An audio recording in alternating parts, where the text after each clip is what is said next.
ओम नमः सिद्धेभ्यः। ओम नमः सिद्धेभ्यः। ओम नमः सिद्धेभ्यः। मंगलम भगवान वीरो मंगलम गौतम मुनि मंगलम कुंद कुंदाद्यो जैन धर्मोस्तु मंगलम सर्वमंगल मांगल्यम सर्वकल्याणकारकम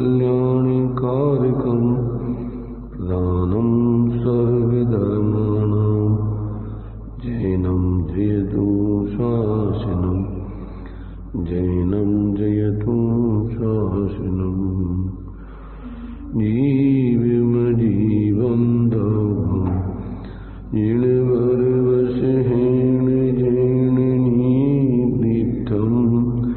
देवीन्द्रविन्दवन्दं वन्दे तं सर्वदा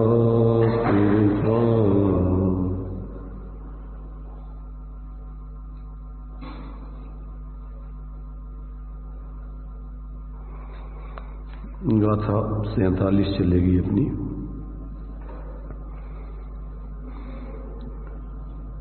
अभी निश्चय व्यवहार मोक्ष मार्ग के स्वरूप को 8 गाथाओं के माध्यम से स्पष्ट किया गया।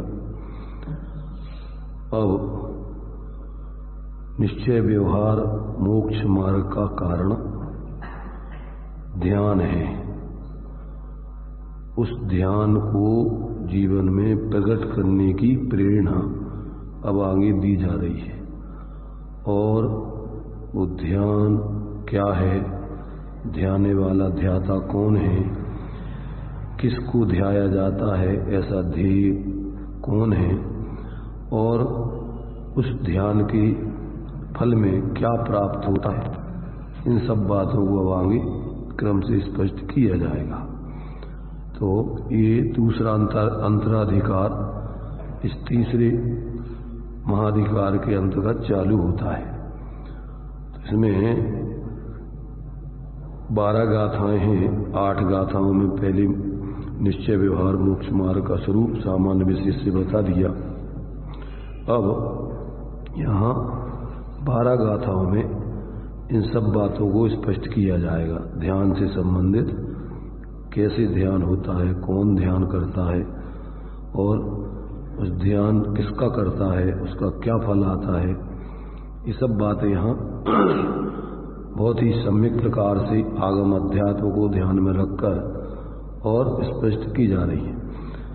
तो यहाँ तो इस 4 ध्यान, ध्याता, ध्येय, ध्यान के फल की कथन की मुख्यता से प्रथम स्थल में 3 गाथाएं हैं। आगे पंच परमेष्ठियों के व्याख्यान रूप से फिर 5 गाथाएं हैं, और उस बाद में ध्यान के उपसंहार रूप से विशेष रूप से 4 गाथाएं हैं। इस प्रकार 3 स्थलों के समुदाय रूप 12 गाथाओं संबंधी ये दूसरा अंतराधिकार यहाँ पर चलेगा। इसकी ये सामान्य रूप से जानकारी है। अब निश्चय व्यवहार मोक्ष मार्ग का जो ध्यान, निश्चय व्यवहार मोक्ष मार्ग का साधक, साधक शब्द हिंदी में छूट गया है, इंग्लिश में संस्कृत में लिखा है निश्चय व्यवहार मोक्ष मार्ग साधक ध्यान अभ्यासम कुरुत यूयम इति उपदिशति। तो निश्चय और व्यवहार मोक्ष मार्ग का साधक जो ध्यान है, सिद्धि कराने वाला जो ध्यान है, उस ध्यान का अब तुम सम्यक प्रकार से अभ्यास करो। यहाँ आचार्य देव इस प्रकार की प्रेरणा कर रहे हैं। गाथा 47। दुबिहम पिमोक्हेयुं झाणे पाउणदि जमुनी नियमा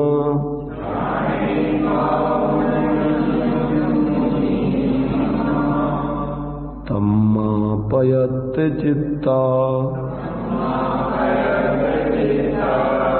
यूयं झाणं समभ्यसः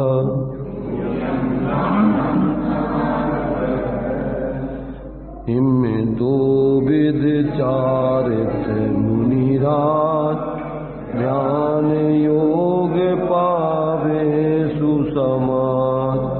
जाते यत्न धार यह धरो, नियम रूप भाते मुनि बरो। देखिए क्या कह रहे हैं कि ध्यान करने से मुनिराज नियम से निश्चय और व्यवहार रूप मोक्ष मार्ग को प्राप्त करते हैं। अतः तुम चित्त को एकाग्र करके ध्यान का सम्यक प्रकार से अभ्यास करो। देखो, ध्यान तो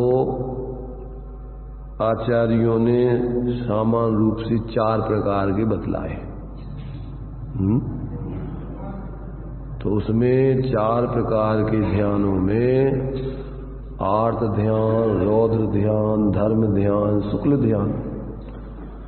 तो कहते हैं परे मोक्ष हेतु, यानी परे माने आखिरी के 2 ध्यान, धर्म ध्यान और शुक्ल ध्यान मोक्ष के कारण है, और आगे के 2 ध्यान आर्त ध्यान, रौद्र ध्यान वे संसार के कारण जानो। तो यहाँ कौन से ध्यान की बात कर रहे हैं? क्योंकि यहाँ मोक्ष मार्ग का प्रकरण है, इसलिए दोनों प्रकार के मोक्ष मार्ग को प्राप्त करना है। तो यहाँ धर्म ध्यान और शुक्ल ध्यान की बात चल रही है। अब उसको वो धर्म ध्यान और शुक्ल ध्यान तो अपूर्णता और पूर्णता रूप है। वैसे तो उसका साधन एक ही आत्म ध्यान है, अपने निःशुद्धात्मा का ध्यान है। तो जब तक वो निष्कषाय दशा को प्राप्त नहीं होता है स्वरूप लीनता होने पर, तब तक वो धर्म ध्यान नाम प्राप्त करता है। और जब कषाय रहित दशा हो जाती है तो वो ही ध्यान शुक्ल ध्यान है।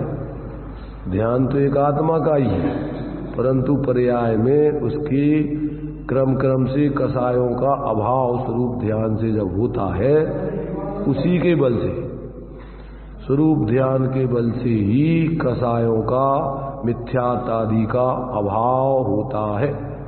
तो अब कषाय अनंतानमंदी, अप्रत्यख्यान, प्रत्यख्यान, संजलन, ऐसी 4 जाति वाली बतलाई।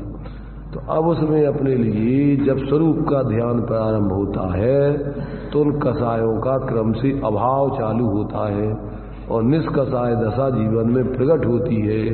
तो चौथे गुण स्थान से क्या होता है? मोक्ष का मार्ग चालू हो जाता है, धर्म ध्यान निश्चय चालू हो जाता है, और वो बढ़ते बढ़ते करणान योग, षटखंडागम आदि ग्रंथ कहते हैं कि 10वें गुण स्थान तक धर्म ध्यान, जब तक कषाय का सद्भाव है तब तक धर्म ध्यान कहलाता है वो।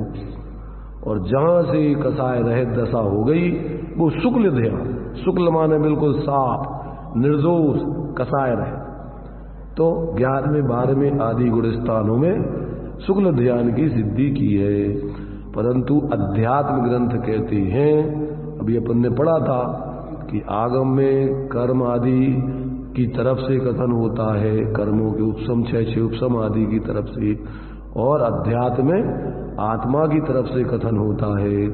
तो अध्यात्म तो कहता है कि जहां से अपने शुद्ध आत्मा को ध्येय बनाया, जहां से अपने निःशुद्धात्मा की साधना प्रारंभ की, जहां से अपनी शुद्धात्मा को साधकत्वाद, ध्येयत्वाद, अवलंबनत्वाद, जहां से अपने शुद्धात्मा का अवलंबन चालू हुआ, वहीं से शुद्धोपयोग चालू हो जाता है। तो शुद्धोपयोग के बल से ही धर्म ध्यान और शुक्ल ध्यान की सिद्धि होती है। शुभाशुभ भाव आश्रवबंध रूप है, अशुभ भाव तीव्र कषाय रूप है, और शुभ भाव मंद कषाय रूप है। तो ऐसा अपने लिए ये मोक्ष मार्ग निष्कषाय रूप है, और वो निष्कषाय रूप दशा अपने शुद्ध निष्कषाय स्वभावी आत्मा के अवलंबन से प्रकट होती है। जो जानता है शुद्ध को वह शुद्धता को प्राप्त हो, जो जानता अविशुद्ध को अविशुद्धता को प्राप्त हो। जब तक अपने उस एकत्व भक्त निःशुद्धात्म आत्मा को, चैतन्य स्वरूप आत्मा को, ध्रुव आत्मा को, एक रूप आत्मा को अंदर में अपने रूप में जीव अनुभव नहीं करता, उसकी श्रद्धा ज्ञान लीनता नहीं करता, तब तक उसके मोक्ष का मार्ग, शांति का मार्ग, धर्म का प्रारंभ तब तक उसके जीवन में होता नहीं है। तो धर्मी आत्मा के अवलंबन से ही पर्याय में धर्म की प्रगटता होती है और उसकी वृद्धि होती है और उसकी पूर्णता होती है।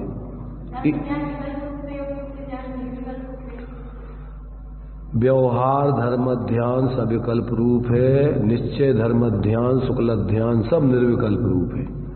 क्या शुक्ल ध्यान सविकल्प रूप है ना? पहले शुक्ल ध्यान का जो भेद है, पृथक वितर्क विचार नाम का शुक्ल ध्यान है, फिर एकत्व वितर्क विचार नाम का शुक्ल ध्यान है, फिर सूक्ष्म क्रिया प्रतिपाती नाम का शुक्ल ध्यान है, फिर व्यूपरत क्रिया निर्वृत्ति नाम का शुक्ल ध्यान है। तो वो भेद अभी जब तक उपयोग की क्या है, अभी पूर्ण एकाग्रता नहीं हुई, तब तक वो अभी क्या है, सविकल्प रूप पृथक वितर्क विचार।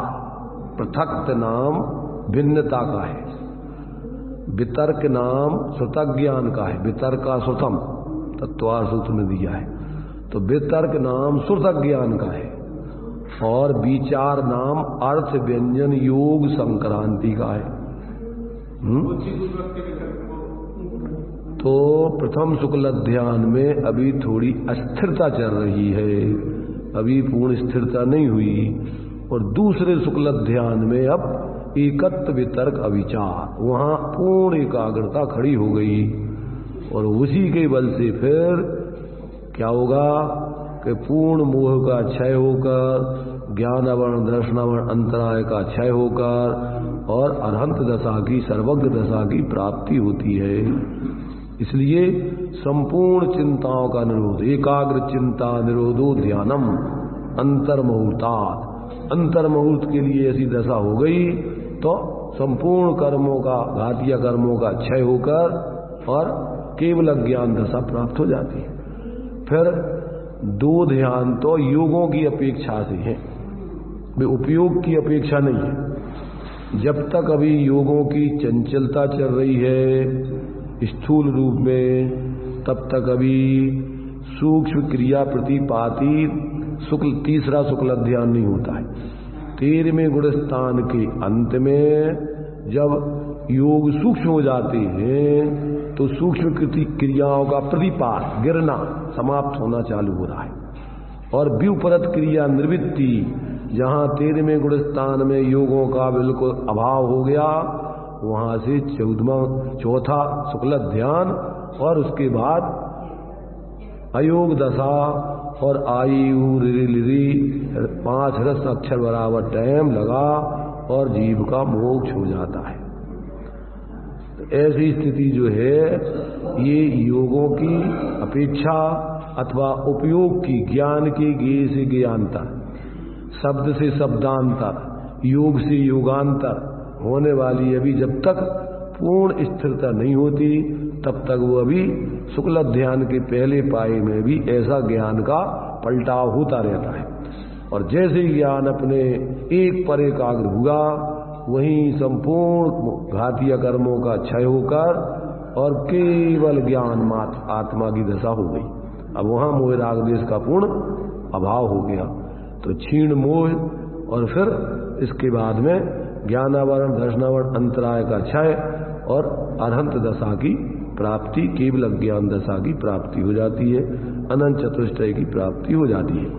तो ऐसा जो है एक वहीं से अपना धर्म ध्यान, मैंने स्वरूप के अवलंबन से धर्म ध्यान, इसको अपन यहाँ पर बोल रहे हैं शुद्ध उपयोग, आत्म ध्यान, मोक्ष मार्ग, उसको नाम अपन अनेक अनेक अभी अपन ने पढ़े थे कि उसके कितने 65 नाम लगभग दिए इसमें, और भी उसके नाम जोड़ लेना।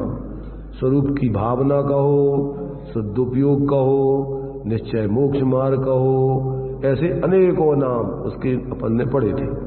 इसलिए शब्दों में विवक्षाएं अलग अलग हो सकती हैं, पर उसका स्वरूप जो है वो अपन को ज्ञान में आना चाहिए। तो ऐसा यहाँ पर अब ये कह रहे हैं कि दुबियम्पि मोक्षेयुम जाने पाऊ नदी जब मुनि नियमा, क्योंकि मुनिराज नियम से ध्यान द्वारा दोनों प्रकार के मोक्ष के कारणों को प्राप्त करते हैं। विशेष क्यों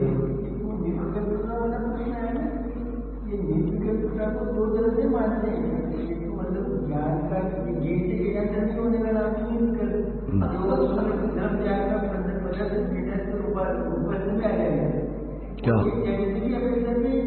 तो पिंडस्थ पदस्थ रूपस्थ होते धर्म शुक्ल ध्यान में कहाँ चल रहे?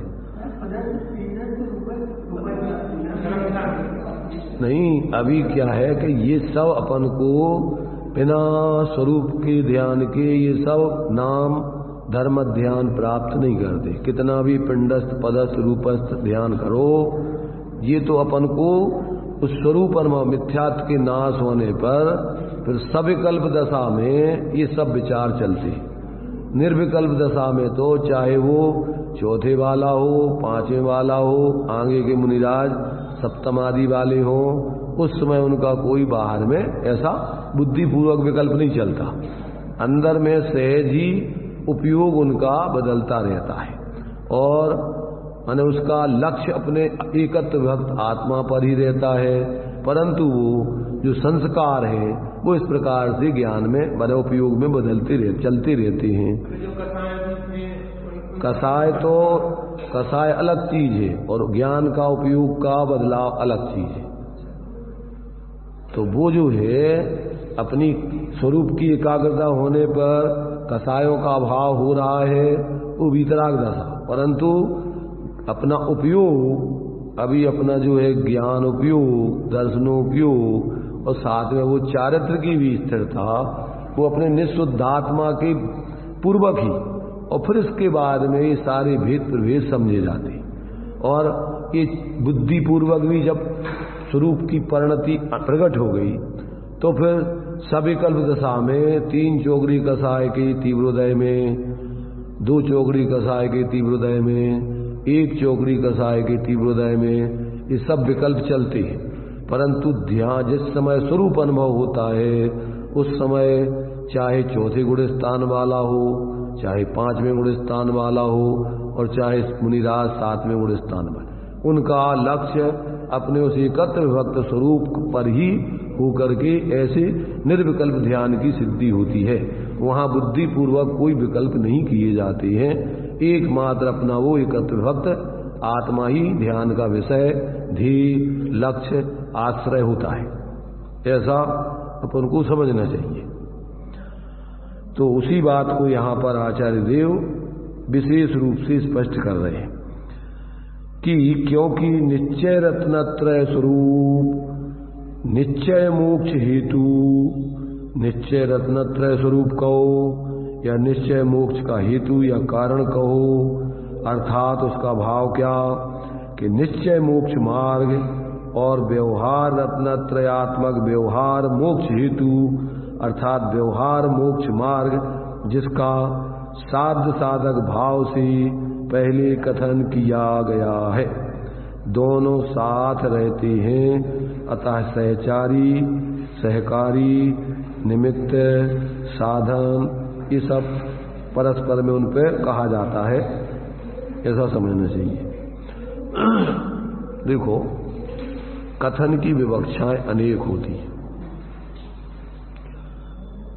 अभी अपन को इसमें ही आगे बताया जाएगा कि अभी अपन रत्नत्रय के भेद अभेद के स्वरूप को पढ़ के आए। उसमें अपन ने पढ़ा था कि सम्मदंसण नाणम चरणम मोक्षस कारणम जाने व्यवहारा, निश्चयदो तत्तीय मयो नियो अप्पा। क्या कहना चाह रहे कि उसी मोक्ष मार्ग को भेद करके कथन कहो, सम्यक दर्शन ज्ञान चारित्र मोक्ष का मार्ग है ऐसा कहो, तो ये हो गया व्यवहार का कथन। कौन से व्यवहार का? कौन से व्यवहार का? अनौपचारिक सद्भूत व्यवहार का कथन।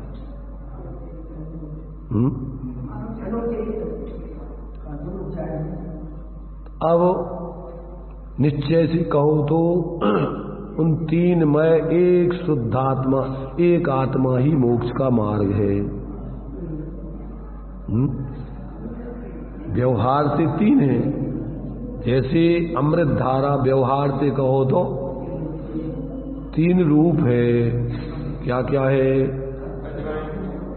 अजवाइन, कपूर का फूल, अजवाइन का फूल, कपूर और पिपरमेंट। ये भेद से कहो तो तीन, परंतु उन तीन में अभेद अमृत धारा होती है। उन तीनों को अलग अलग रखे रहो तो अमृत धारा बनती नहीं है। ऐसे ही जब ये तीनों एक अभेद आत्मामय होते हैं तब वो मोक्ष का मार्ग है। परंतु जब उन्हीं को कहोगे तो भेद से सम्यक दर्शन, सम्यक ज्ञान, सम्यक दर्शन क्या है? आत्मा की श्रद्धा। सम्यक ज्ञान क्या है? निश्चय से आत्मा का ज्ञान। सम्यक चारित्र क्या है? आत्मा का ध्यान या लीनता।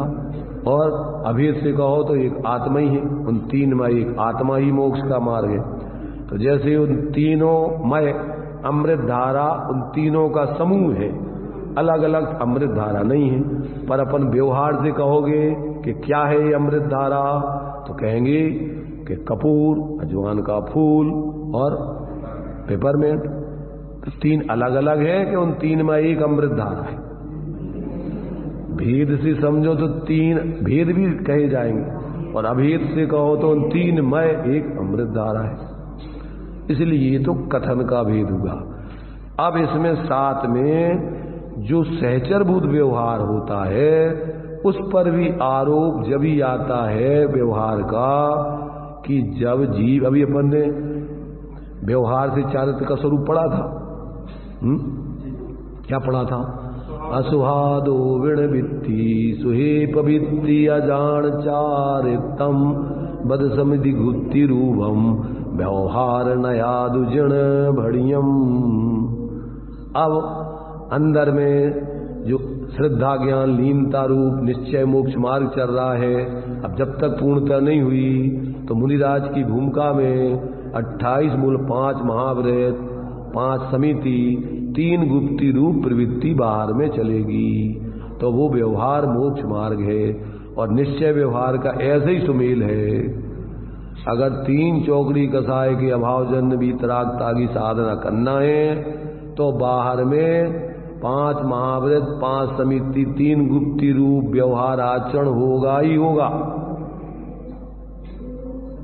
तुम सोचो कि बाहर में ये ना हो और मुनिराज की 3 चौकड़ी कसाय के अभावजन्य वीतरागता की साधना हो जाए, असंभव। एक दूसरे के साथ इसी प्रकार से उनका संबंध है। तो ऐसा निश्चय व्यवहार का सुमेल साधक के जीवन में चलता है। अविरत सम्यक दृष्टि के जीवन में क्या चलेगा? निश्चय व्यवहार, सच्चे देव सास गुरु का श्रद्धान ज्ञान। देव कैसे होते हैं? देव जिनेन्द्र, और कोई रागी द्वेषी आदि देव नहीं होते। गुरु परिग्रह बिन, और परिग्रह कितने प्रकार का? परिग्रह 24 भेद त्याग करे मुनिराज जी। अगर ये नहीं है तो मुनिराज का स्वरूप नहीं है। ये अपन को बराबर बाहर में उनके ऐसा माने व्यवहार आचरण चरणानियों के आधार से होगा, और निश्चय में स्वरूप के एकत्र भक्त आत्मा की आराधना विशेष लीनता पूर्वक उनकी चल रही होगी। बाहर के काम संजलन कसाय में वो जिम्मेदारी कोई ले नहीं सकते हैं, क्योंकि अंतर अंतर मुहूर्त में वो विकल्प निर्विकल्प होना है। तो बाहर की जिम्मेदारी पोसाएगी कहां? क्योंकि वो गुणस्थान छठम सप्तम अंतर मुहूर्त का ही है। बताते हैं कि जैसे झूला जाता है ना, तो झूला क्या कर लाता है कि इधर इधर अंदर बाहर, तो संजलन कसाय का उदय स्थूल होता है, विकल्प में आ जाते हैं, और स्वरूप की लीनता विशेष होती है तो संजलन कसाय मंद पड़ जाती है। तो ये जो है ऐसा जो है निश्चय व्यवहार का सुमेल अवरत सम्यक दृष्टि के जीवन में अनंत आनमंदी की तीव्र कसाय के काम तो होंगे नहीं, मंद कसाय के काम भी नहीं होंगे, क्योंकि अनंत आनमंदी कसाय ही नहीं है। अगर बाहर में अनंत आनमंदी की तीव्र कसाय के काम दिख रहे तो अभी उसकी शुभ भाव नहीं चल रहा है, शुद्ध भाव तो चलेगा कैसे। और भाव दीपिका में अनंतानबंदी की तीव्र कसाय के कार्य दिए, लोक विरुद्ध, धर्म विरुद्ध, राज विरुद्ध कोई कार्य नहीं होंगे। जिसको सम्यक प्राप्त करना है, जिसको हो गया है उसके तो होंगी नहीं। जिसके जीवन में अभी तीव्र कसाएं ऐसी चल रही हो, वो अभी विशुद्धि लब्धि नहीं है, तो वो तो देशना भी उसकी समझ में नहीं आएगी। क्यों कि 5 लब्धि पूर्वक सम्यक की प्राप्ति होती है। क्षयोपशम, विशुद्धि, देशना, प्रायोग, करण। संगी पंचेंद्री जीव हो, तत्व अभ्यास में जिसका ज्ञान लग रहा हो, वो क्षयोपशम लब्धि है। क्षयोपशम अलग है और क्षयोपशम लब्धि अलग है। क्षयोपशम लब्धि तो सम्यक्त का हेतु है, और क्षयोपशम तो जीव अनंत बार संगी पंचेंद्री बन जाता है, और वो लब्धि नहीं कहलाती। हाँ, तो जो मोक्ष मार्ग के योग वो ज्ञान अपना उसमें लग रहा हो, वो क्षयोपशम लब्धि है। और जो कसाएं तुम्हारे मोक्ष मार्ग के कार्यों के योग उनकी मंदता चल रही है, वे विशुद्धि लब्धि है। और फिर इसके बाद आपको आत्म कल्याण से संबंधित 6 द्रव्य, 7 तत्व, 9 पदार्थ आदि का उपदेश, धर्म के नाम पे और कुछ उपदेश दिया जा रहा है, वो कोई देशना लब्धि नहीं है।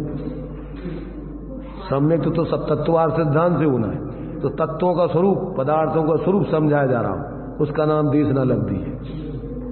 जिसमें तत्वों का स्वरूप, द्रव्य गुण पर्याय का स्वरूप, 6 द्रव्य आदि का स्वरूप ही नहीं बताया जाए, जाने ही नहीं, तो उसके लिए क्या सम्यक्त होगा। क्योंकि सम्यक्त के ही कारण तो तत्वार्थ सिद्धांत, तत्व हैं, पदार्थ हैं। अब तत्वों का स्वरूप ही नहीं जाने उपदेश में, समझे ही नहीं, तो उसको क्या सम्यक दर्शन होगा। इसलिए जो उपदेश में तत्वों का, द्रव्यों का, ये अपन पढ़ रहे द्रव्य संग्रह, इसमें 6 द्रव्य, 7 तत्व, 9 पदार्थ, निश्चय व्यवहार, मोक्ष मार्ग, उसका कारण ध्यान, ये देशना लब्धि है। और फालतू के जिसमें कोई इससे मतलब ही नहीं है, 6 द्रव्य, 7 तत्व, 9 पदार्थ, वस्तु स्वरूप का निर्णय ही नहीं, और धर्म के नाम पे कुछ भी उपदेश दिया जा रहा हो, वो देशना लब्धि नहीं कहलाती।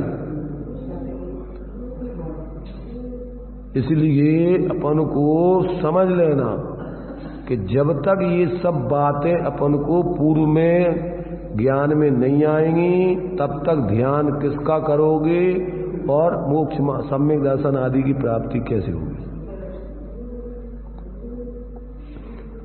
इसलिए ऐसे उसमें दिया है देशना लब्धि, माने ऐसे गुरु का उपदेश देने वाले 6 द्रव्य, 7 तत्व, 9 पदार्थ आदि के उपदेश दाता का प्राप्त होकर उपदेश सुनना हमसे,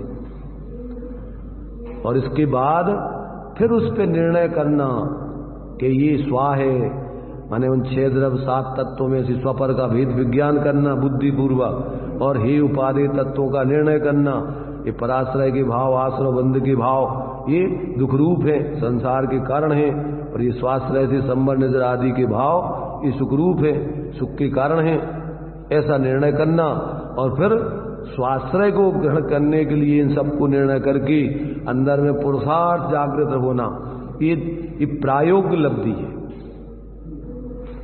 और जब प्रयोग करते करते इस सीमा तक पहुंच जाओ कि अब नियम से स्वरूप की अनुभूति होगी होगी होगी होगी,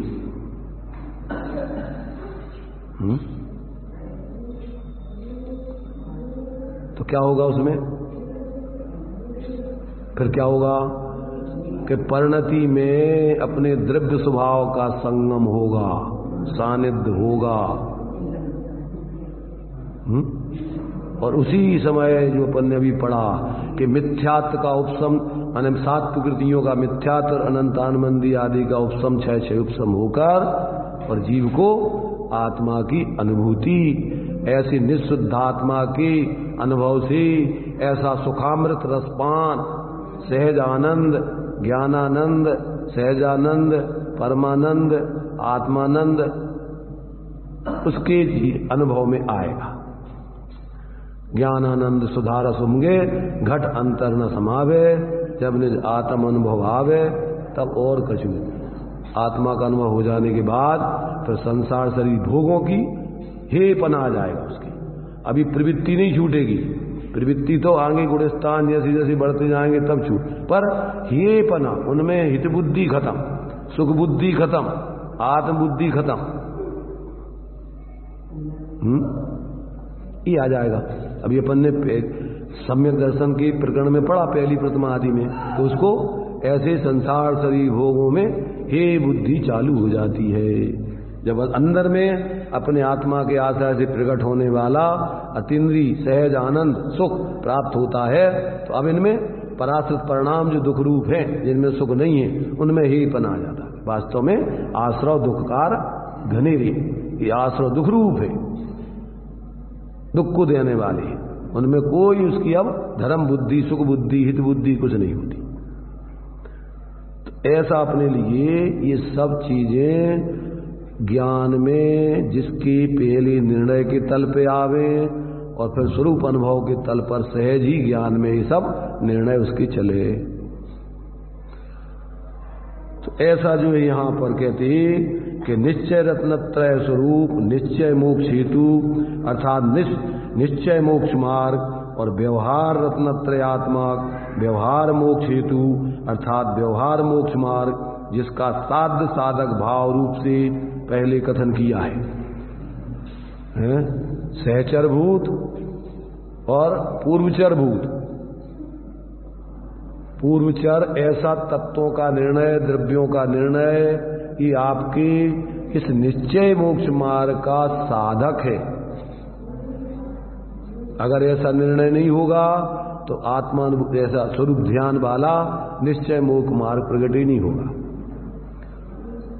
इसके बाद जब अंदर से अपने स्वरूप की अनुभूति हो जाएगी तो फिर जो साथ में रहने वाले स्वभाव है, जिसको अपन व्यवहार मोक्ष मार्ग कह रहे हैं, वो ज्ञानियों के जीवन में अब भेद विज्ञान पूर्वक कि ये अपने स्वभाव हैं।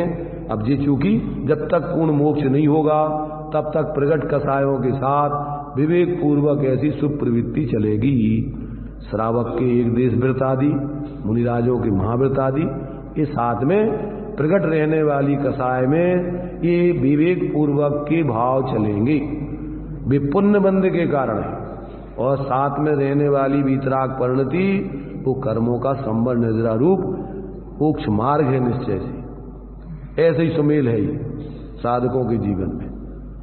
और ये जब तक पूर्ण वीतराग दशा नहीं हो जाएगी तब तक उनके जीवन में ये सुमेल चलता रहेगा। उस पर व्यवहार का आरोप इसीलिए आएगा कि उसके बिना तुम्हारा वो निश्चय मोक्ष मार्ग चल ही नहीं सकता है। अविनाभूत साथ में है सहचरभूत में, कि जब इस प्रकार के उसके संजनन कसाय के साथ ऐसे ही भाव होते हैं उसके, और तीव्र कसाय वाले पाप आदि के भाव नहीं हो सकते।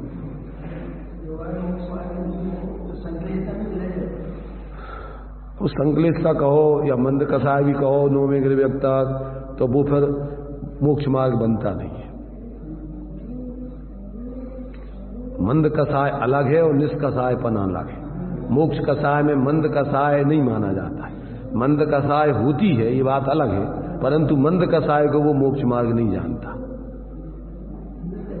जितनी जितनी कसायों का अभाव होता जाएगा उतना उतना वो मोक्ष मार्ग है। मोह क्षय हो रहा है, कसायों का अभाव हो रहा है। तो अनंतानंदी अप्रतिज्ञा मंद कसाय तो जीव ने मिथ्या दृष्टि अवस्था में क्या अपने लिए मिथ्या दृष्टि को भी 6 लेस्यां हो जाती, तो शुक्ल लेस्या की दशा 9वें ग्रह जाने वाले जीवों को बनती है। अत्यंत मंद कसाय, शरीर को काट दो, पीट दो, छील दो, भी बिल्कुल बाहर में कोई भी उप नहीं करेंगे, किसी के प्रति दुर्भाव नहीं करेंगे। कोई अंदर उनके प्रति कोई किसी के प्रति दुर्भावना पैदा नहीं होगी, कोई बदले की भावना पैदा नहीं होगी, कोई उसके प्रति इस प्रकार के परिणाम नहीं होंगे गलत बोलने के। राजा श्रेणक ने इतने उपसर्ग किए, पर मुनिराज शांति से अपने ज्ञाता दृष्टा बने रहकर अपनी आराधना कर रहे, उनके प्रति कोई शिकवा शिकायत नहीं, किसी प्रकार का कोई दुर्भाव नहीं। क्यों कि वे तो निमित्त हैं, उदय तो अपना है, पूर्व में ऐसा कोई कर्म अपन ने किया होगा पाप का, इसलिए स्थिति बनी है। अब वो बेचारा क्या करे, वो तो भोला जीव है, समझ नहीं रहा अभी। कौन? राजा श्रेणक, जो आगे तीर्थंकर होगा, प्रथम तीर्थंकर आगे आने वाली 24वीं में। परंतु अज्ञान दशा में उसी ने ऐसे विपरीत परिणाम करके 7वें नरक की आयु बांधी, और बाद में फिर वही अपनी बुद्धि को पलटकर उसमें सही निर्णय करके और अपनी भूल सुधार के और सच्चा धर्मात्मा बन गया। वे मुनिराज क्या करें? वे मुनिराज को उसने 7वें नरक में जाने के कारण बना लिया, और उन्हीं मुनिराज को आत्मदर्शन, सम्यक दर्शन प्राप्त करने का हेतु बना लिया। मुनिराज तो उस समय भी वे थे और बाद में भी वे थे। इस तेरे परिणाम उसमें तुमने क्या मान्यता बनाई, क्या अभिप्राय किया, अपने भावों से तूने अपना ऐसा इस प्रकार का कर्म बांधा और ऐसे विपरीत भाव करके तू स्वयं ही आकुलित हुआ, दुखी हुआ।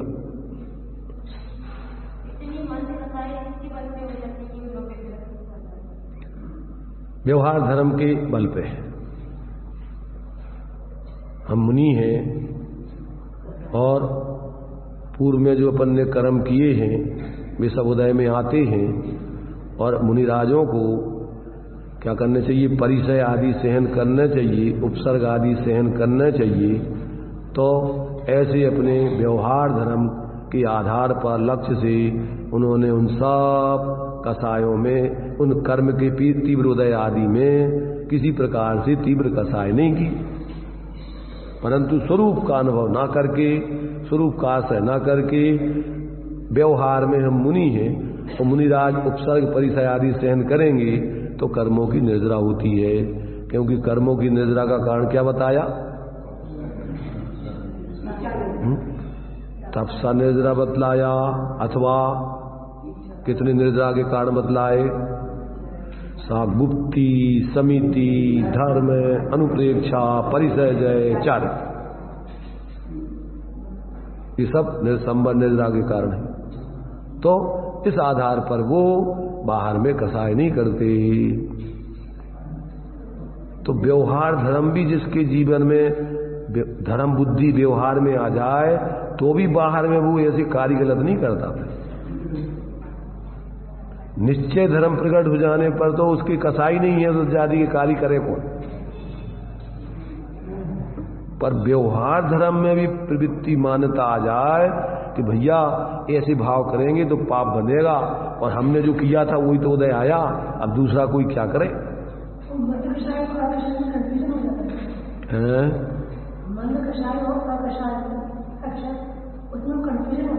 किसको?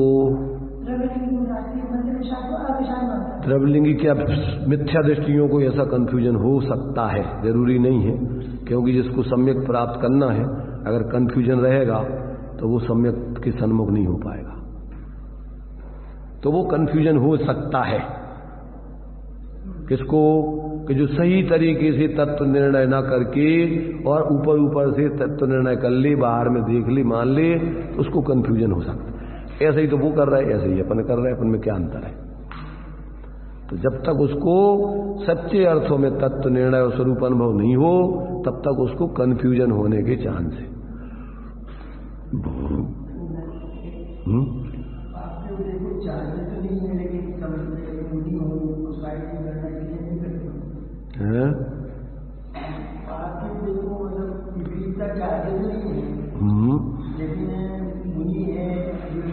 अपने लिए स्वर्ग जाने के कारणों में अपन ने पढ़ा होगा, कितने कारण बतलाए हैं तत्वार्थ सूत्र में। सराग संयम, संयमा संयम, अकाम निर्जरा, बाल तपांति, ये बाल तप कहलाता है। अकाम निर्जरा नहीं, ये बाल तप है। बाल तप माने मिथ्या दृष्टियों के द्वारा धारण किए हुए तप, वो बाल तप है। अकाम निर्जरा तो कोई भी जीव कर लेता है, पशु भी कर लेते हैं। इनकी अकाम निर्जरा भी साथ में चल रही है, पर बाल तप भी चल रहा है। नहीं चाहते प्रतिकूलताएं, फिर अपने मंद कसाय पूर्वक सहन कर रहे हैं। परंतु जो सम्यक दृष्टि जीव होते हैं, देश संयमी होते हैं, महावृत्ति भावलिंगी होते हैं, उनको भी स्वर्ग ही का ही बंद होता है। क्योंकि अभी उनकी वो जो कसाय 2 चौकड़ी या 1 चौकड़ी है, उसमें उनके लिए साथ ही साथ पुण्य का बंद होता है। इसलिए वो व्रत, व्यवहार व्रत और व्यवहार तप आदि, ये उनके लिए बंद के कारण है। सराग संयम नाम दिया है, संयम वीतराग संयम नहीं। कौन सा? सराग, राग उनके लिए। संयम तो वीतराग वाला है और साथ में राग है, तो वो उस संयम पे भी कहेगा बंद का कारण, उस पे आरोप आएगा। और जितना संयम है श्रावक के, उतना तो संबंध निद्रा है, और जितना असंयम है वो बंद का कारण है। तो इसलिए उससे कैसा बंद होगा? नियम से स्वर्ग का ही, वैमानिक देवों का ही बंद होगा। श्रावक नियम से अंत 16वें स्वर्ग तक 12 वृत्त की अति चार पन पन्न लगावे, मरण समय संन्यास धार तसु दूस न सावे, यो श्रावक वृत पाल स्वर्ग 16 उपजावे, और ताते चय नर जन्म पाए, मुनि हुए शिव जावे। इसलिए अपन को बहुत ही समझ करके और सम्यक प्रकार से तत्वों का निर्णय करके, स्वपर का भेद विज्ञान करके, ही उपाधि तत्वों का निर्णय करके, और अपन को ऐसे स्वावलंबन पूर्वक, ऐसे सच्चे अर्थों में संवर निद्रा की सिद्धि करते हुए और मोक्ष की आराधना करना चाहिए। भ्रम में नहीं रहना चाहिए, किसी पक्षपात में नहीं पड़ना चाहिए, किसी संप्रदायवाद में नहीं पड़ना चाहिए, किसी व्यक्ति का अंधानुकरण नहीं करना चाहिए। बिना समझे हुए, यहां तक कि भगवान सर्वज्ञ के भी अनुयायी बने रहोगे तो भी उससे कोई कल्याण होने वाला नहीं। परीक्षा करके वस्तु स्वरूप को समझकर और फिर सम्यक प्रकार से यदि आप साधना करोगे तो भगवान के सच्चे अनुयायी कहलाओगे। भगवान की भी परीक्षा करके उनको ग्रहण करो। भगवान ये कहते, ऐसे ही हमारे कहने से मत हमें भगवान मान लो। सच्चा दुकानदार होता है, वो कहते भैया हमारे माल की तुम परीक्षा करो, इसको ले जाओ। ऐसा नहीं कि दुकान के नीचे उतरे, हमारी कोई गारंटी नहीं। नकली माल बेचने वाले होते ना, देखो भैया तुम देख लो, इतने हम जिम्मेदार नहीं है। हमारी दुकान के बाद अपने बेच दिया, अब इसके बाद अगर तुम ले गए फिर हम वापस नहीं करेंगे माल। तो मिथ्या दृष्टि परीक्षा सहन नहीं करता है। सम्यक दृष्टि और सच्चा धर्म तो परीक्षा पूर्वक ही ग्रहण किया जाता है। तो सही माल वाला तो कहता है तुम ठोक बजा करके और इसको प्रयोग करके लो, और अगर तुम्हें कोई गलत हो तो वापस लाना, हम बदल देंगे, वापस कर लेंगे, दूसरा माल देंगे। इसलिए ज्ञानियों को किसी प्रकार का कोई व्यक्ति तुम्हारा जो भी सही परीक्षा उसका जो निर्णय है वो नहीं चाहिए। उसको कोई डर नहीं लगता है कि तुम ऐसी मीन में, तुम कौन होते हो हमारी परीक्षा करने वाले। दुकानदार कहे कि तुम कौन होते हो हमारे माल की परीक्षा करने वाले, ये तो गवर्नमेंट की ड्यूटी है। IAS क्या है वो, SI क्या, ISI का मार्का लगता है ना, तो परीक्षण गवर्नमेंट कराती है, तुम कैसे कर रहे हैं हमारा परीक्षा?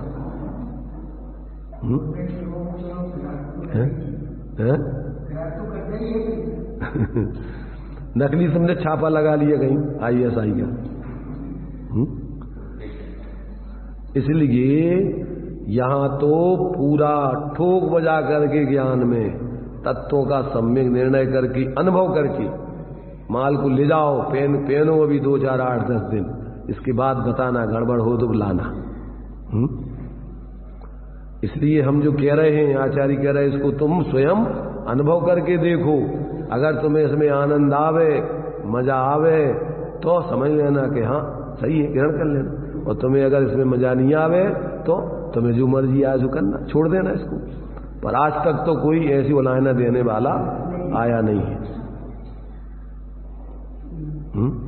एक बार जिसने इसको समझा और जीवन में प्रयोग किया तो फिर तो बस वो बोलती बंद हो जाती, उसकी बोलते ही नहीं है। चुप हो जाता है, गुप्त चुप। यहां स्वरूप में गुप्त हुआ और बाहर में चुप हो जाता है। गुपचुप नाम की एक चीज खाई जाती है। गुपचुप जानते हो? अगर तुमने गुप्त करके वो बोले तो वो समझ लेना कि फिर वो उसका आनंद नहीं आ पाएगा।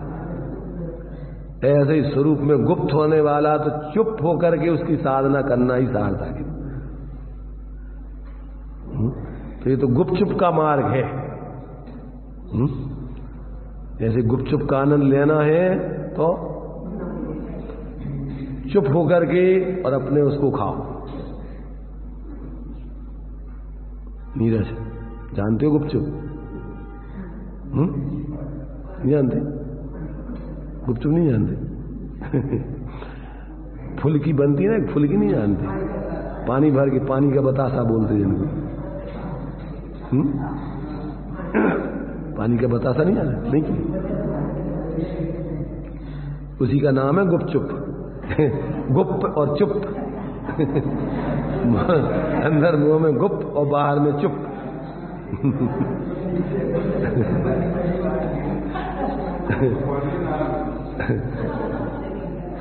स्वरूप में गुप्त और बाहर में चुप। अब न मन से सोचना, न वचन से बोलना, न शरीर की कोई क्रिया करना, तो त्रिगुप्त हो जाते हैं। तीनों जो है योगों से निर्वृत्त हो जाते हैं। स्वरूप में जहां गुप्त होते हैं तो बाहर से निर्वृत्त हो जाते हैं। तो ऐसा जो है यहां पर निश्चय व्यवहार मोक्ष मार्ग का साध्य साधक भाव से पहले जो कथन किया है, उन दोनों प्रकार के मोक्ष मार्ग को भेदाभेद रूप या सहचरभूत, ऐसे दोनों प्रकार के मोक्ष मार्ग को निर्विकार स्वासंवेदन रूप परम ध्यान द्वारा मुनि प्राप्त करते हैं। मुनि राजों की मुख्यता से कथन है। इसलिए तुम्हें भी यूयम सबके लिए कहा, ऐसा नहीं कि मुनिराज, जो मुनिराज तो नियम से ध्यान में ऐसा मोक्ष मार्ग, नियम से, बिना ध्यान के ऐसा मोक्ष मार्ग प्राप्त नहीं हुआ था, नियम है।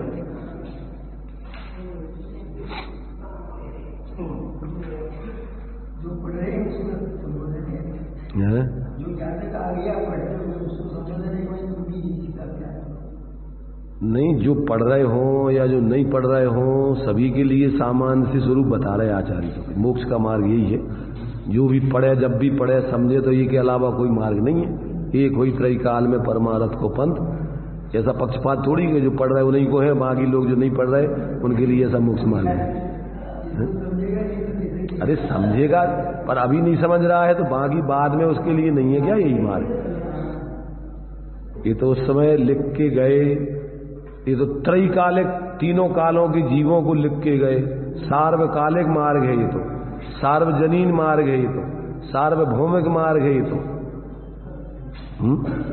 सभी कालों को, सभी क्षेत्रों में, सभी जीवों के लिए अलग कोई मार्ग है ही नहीं कभी।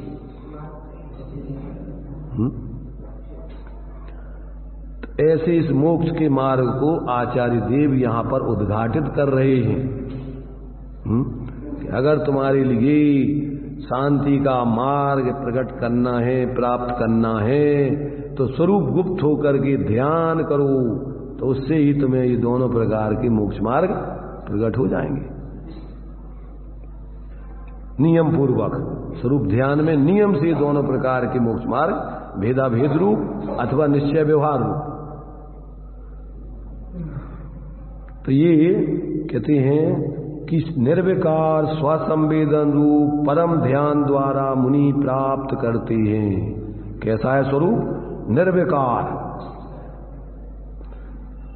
ऐसे उसका संवेदन करने पर जो अपने लिए क्या होता है, अंदर में परिणति में निर्विकारपना प्रकट होता है, उसका नाम ही मोक्ष का मार्ग है। निष्कषायपना, निर्विकारपना, निराकुलपना प्रकट होता है, वो मोक्ष का मार्ग है। इसलिए तम्मा पयत चित्ता यूयम जानम समव्यसय, इसलिए एकाग्र चित्त होकर हे भव्य जनों, किनके लिए कह रही? अभव्य जीवों को नहीं है उपदेश, ये भव्य जीवों के लिए उपदेश दिया जा रहा है, क्योंकि वो बेचारे तो उसको प्रकट कर ही नहीं सकते, तो उनको क्या उपदेश दें। इसलिए हे भव्य जनों, हे भावी बनने वाले भगवानों, भव्य माने भावी भगवान, वर्तमान में शक्ति रूप से भगवान और भविष्य में प्रकट होने वाले व्यक्ति रूप भगवान। हे भव्य जीवो, हे भावी भगवानों, भविष्य के कर्णाधारो, धर्म के धर्म धुरंधर, धर्म रूपी धुरा के धारण करने वाले। अभी आगे पीछे की गाथा में दिया है। हाँ, तब सुध बदबम चेदा झाणदय धुरंधरो हवे जम्मा तम्मा तत्तीय निर्दा तल्लद्दी सदा हो।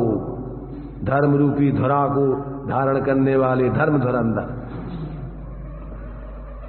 गाड़ी होती ना, उसमें धुरा होते, धुरा नहीं जानते, बीच का जो है उसको गाड़ी को मूल पोर्शन होता है उसका धुरा, जिसके ऊपर पूरी गाड़ी चलती है। यहां अपन समझ लो ध्रुव स्वभाव, वो क्या है? वो धर्म रूपी धुरा है। उसको जो धारण करता है उसके जीवन में धर्म प्रकट होता है। ऐसा अपना चैतन्य रूप ध्रुव तत्व, नित्य तत्व, आत्म तत्व ऐसे अपने लिए वहां पर कहते हैं कि जो ऐसे मुनिराज अपने उस स्वरूप के अवलंबन से ऐसे निर्विकार स्वसंवेदन पूर्वक परम ध्यान के द्वारा ऐसा पर्याय में प्रकट होने वाला जो श्रद्धा ज्ञान, सम्यक दर्शन ज्ञान, चारित्र आदि रूप मोक्ष का मार्ग है वो प्राप्त करते हैं। इसलिए तुम भी एकाग्र चित्त होकर के, एक को अग्र करके चित्त उसी में लीन करके, हे भव्यजनों, तुम ध्यान का सम्यक प्रकार से अभ्यास करो। क्या करो? सम्यक प्रकार, यद्वा तद्वा नहीं, अपने मनमाने तरीके से नहीं। अथवा इसी कारण से देखे हुए, सुने हुए और पूर्व में अनुभव किए हुए अनेक प्रकार के मनोरथ रूप समस्त सुभाषों रागादि विकल्प जाल का त्याग करके परम स्वास्थ्य से उत्पन्न सहजानंद, ज्ञानानंद, परमानंद, सदानंद, अब उसके नाम अनेक हैं। तो ऐसे उस स्वा के अवलंब, स्वास्थ्य, स्वा में स्थित होकर, स्वास्थ्य अपन कहते भैया कैसा स्वास्थ्य है तुम्हारा? स्वस्थ हो गए नहीं? तो स्वस्थ माने स्वा में स्थित हो गए नहीं। अब वो अपन बाहर में शरीर की दृष्टि से बोल देते, शरीर अपने स्वाभाविक दशा में होवे अब ये ठीक स्वस्थ है, और आत्मा अपनी स्वाभाविक दशा में होवे तो उसका स्वास्थ्य ठीक स्वस्थ है वो।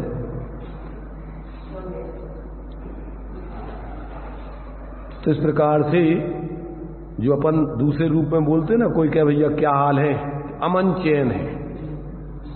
अमन माने होता जहां मन शांत हो जाता है, मन नहीं है जहां उते चैन होती है, और जहां मन है तो मन के कारण से व्यक्ति बहुत परेशान होता है, चंचल बंदर के समान परेशान होता है। और जहां मन अमन, मन रहित दशा हो जाती है वहीं चैन है, इसलिए अपन बोलते अमन चैन। मन रहित ऐसी आत्मिक आनंद जहां भोगा जाता है उसका नाम है अमन चैन। मनीषी उसी को बोलते मनीषी, मन को अपने बस में जिन्होंने कर लिया है वो कहलाते मनीषी, मन के ईश्वर स्वामी, मन के गुलाम नहीं।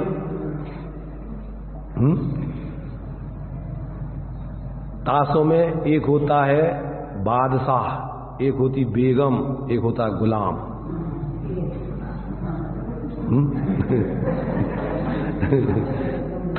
तो धर्मात्मा जो है क्या है, बादशाह है।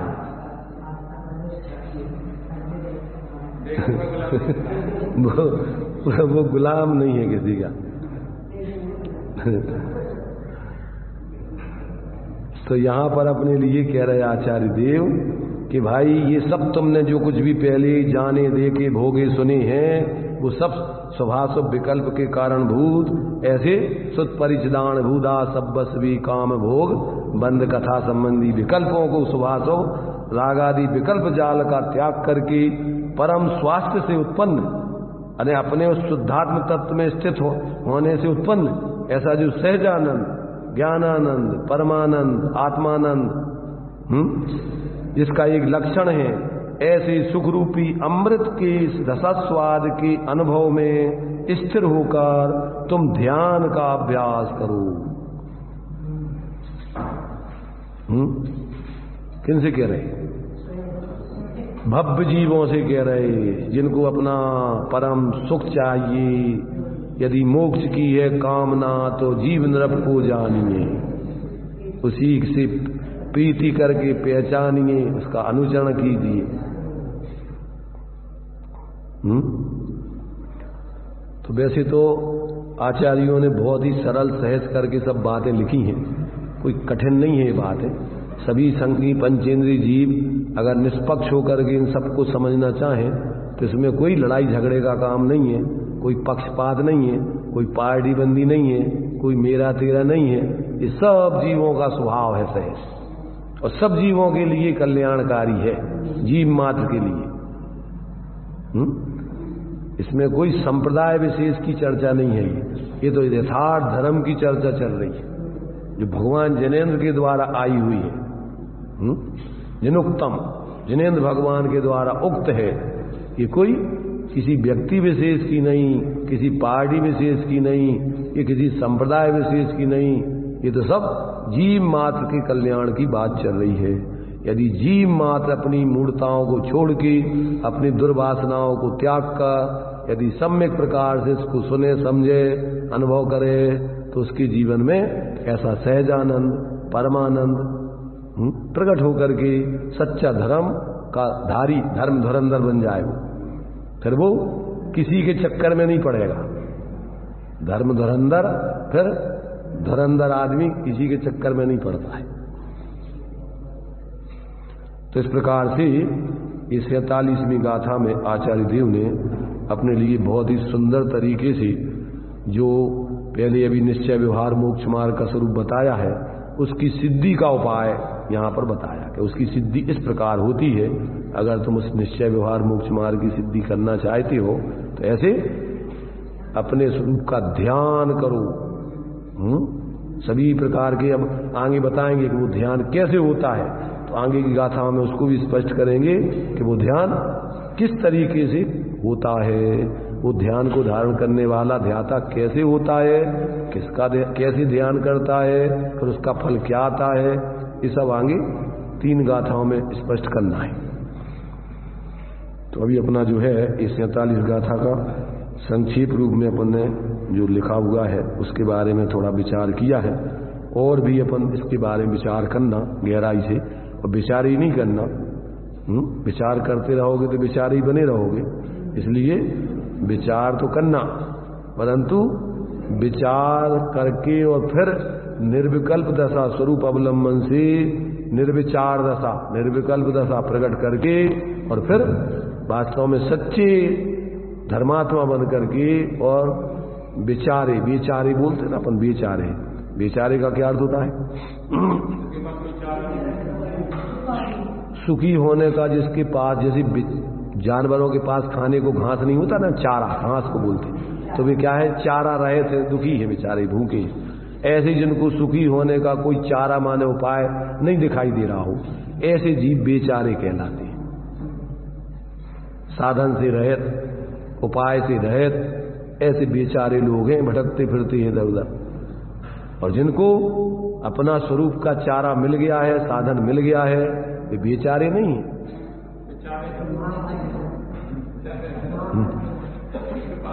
वे साचारे हैं। चारा उपाय सहित है, माने वो चारे रहित नहीं है, बेचारे नहीं है। चारे से रहित बेचारे, बेमाने रहित है।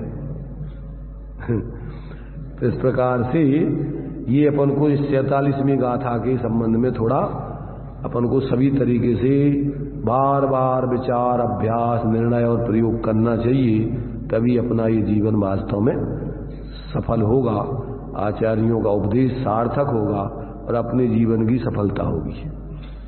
चलिए,